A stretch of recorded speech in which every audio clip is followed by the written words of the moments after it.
Usap-usapan ngayon sa social media ang mag-asawang Kiko Pangilinan at Sharon Cuneta. Ito nga ay matapos mapansin ng fans na tila umiiwas si megastar na mapag-usapan ang estado ng relasyon nila ngayon ni Senator Kiko. Mas lumakas nga ang bulong-bulungan matapos ibahagi ni megastar ang family picture nila kung saan walang ulo ang asawa.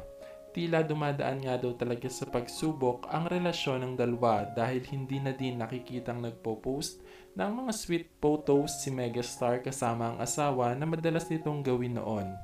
Binuko naman ng ilang showbiz insiders na di umano'y kaya ng lamig ang pagsasama ng dalawa dahil na din kay Casey Concepcion.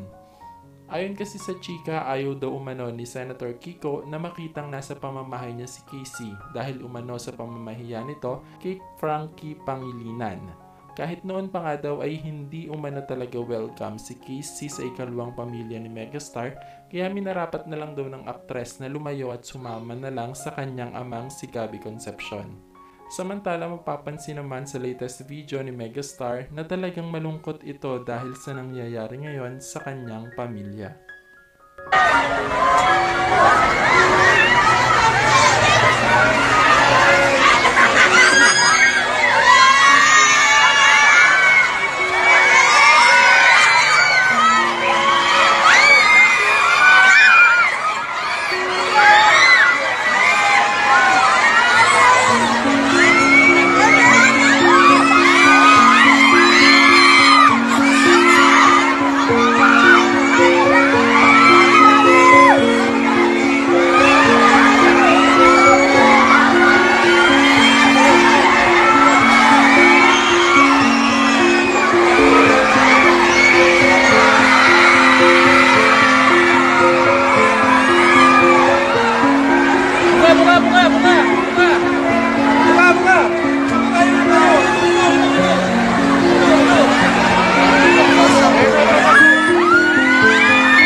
Kita po tayo!